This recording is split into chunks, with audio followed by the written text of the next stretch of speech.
разговор о том, что все мы граждане Украины, мы не будем делить на национальность, это немножко напоминает советское время. Крымские татары подвергались жесткой дискриминации. Были сферы, где вообще даже в вузах нельзя было крымскому татарину. Но везде говорили, мы людей на национальности не делим. Вот будет соответствовать этим качествам. Ну, выяснялось, что у крымских татар никаких качеств нет, поэтому их никуда не брали. Тут, конечно, аналогия не совсем может быть точная, но, к примеру, вот такое получается. Но если есть какая-то национальная проблема, даже еще есть такой термин, как положительная дискриминация. Положительная дискриминация, то есть для того, чтобы у этого народа были стартовые возможности, скажем, как и остальных, то им даются какие-то преференции. Крымско-татарский народ в течение многих лет подвергался такой жесткой дискриминации. Действительно, очень накопилось много проблем, намного больше, чем, скажем, у других этносов. А что касается возможного там включения кандидатов от крымских татар, мы говорили с ними, приходили советники, советники приходили, я им говорил, что был бы, вот мы предлагали кандидатуру Наримана Джиляла, заместитель председателя Меджлиса, который живет в Крыму. Я говорил, это было бы очень хорошим сигналом для всего крымско-татарского народа, что вот президент, его президентской партии принимает человек с оккупированной территории. Это было бы хорошим сигналом этому Путину тоже. И вообще для украинского общества. Они сказали, прекрасная идея, и вот до этой прекрасной идеи все кончилось. Ну, ради объективности еще хочу сказать, что партия «Слуга народу» предложила свое место Рустему Умерову. А Рустем Умеров говорил, пока вы будете решать, до 12 часов ночи. Это как раз тот день, когда закрывались вообще списки. После 12 ночи ему позвонили, сказали, вот мы согласны у вас свой список.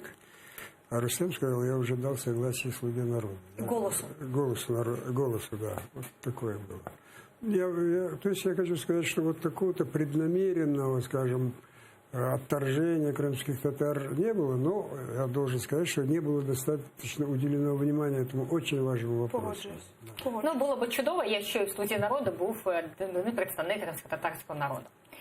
І щодо кримськотатарської національної автономії, як вважаєте, майбутні депутати парламенту, чи вони проголосують за зміни, і чи ми отримуємо кримськотатарську національну автономію? Вот этот вопрос для нас очень важный.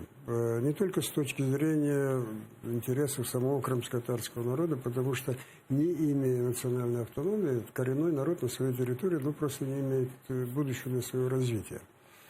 И главное, здесь же речь идет не о каком-то новом автономии, а именно восстановлении того, что было незаконно, преступно нарушено сталинским режимом. До 1944-го была национально-территориальная автономия, а потом, поскольку задача у коммунистической партии была сделать Крым чисто русским регионом, кроме крымских татар еще выселили греков, армян, болгар, и речь и у нас в национальном движении одним из главных пунктов было возвращение на свою историческую родину и восстановление во всех правах и восстановление национальной территориальной автономии. Это после Второй мировой войны основные лозунги нашей войны. И поэтому у нас, когда сажали в тюрьмы, называли не только антисоветчиками, но еще и автономистами.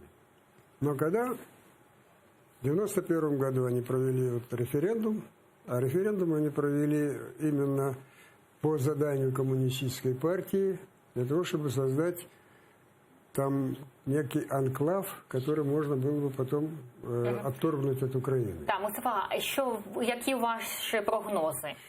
Прогнозы такие. Вы знаете, на промежутке между первым и вторым турами президентских выборов я через какой-то телевизионный канал задавал 5 вопросов Зеленскому. И 5-й вопрос был такой, насколько я помню, сформулирован был так, что по указанию президента Порошенко была составлена рабочая группа о внесении изменений в статью главу 10 Конституции Украины, касающейся автономной республики Крым, о переформатировании этой аморфной республики в национально-территориальную республику в соответствии с международными нормами. Считаете ли вы, пан Зеленский, возможно продолжить эту работу, потому что она остановилась. Она еще не прошла Конституционную комиссию, а после Конституционной комиссии в парламенте должна быть. И вот из 5 вопросов, которые я задал Зеленскому, на 4 вопроса, в общем-то, были довольно конкретные ответы. А вот на 5-й вопрос, ответ, насколько помню, был такой, что, учитывая трагическую судьбу крымско-татарского народа, их там патриотизм после оккупации, конечно же, после деоккупации должны быть созданы условия для развития и процветания этого народа. Но об автономии ни слова не говорится. Я это отнес к тому, что в команде Зеленского не имеют ясного представления о том, просто недостаточно информированы, а не потому, что они там пренебрегают или нет. И для нас, конечно, очень важно с самим Зеленским, с его командой обстоятельно поговорить. Какие она несет плюсы для Украины, какие она вообще-то удовлетворение законных прав коренного народа, в том числе как престиж Украины будет подниматься. Ну, вот такого понимания, я думаю, просто в этой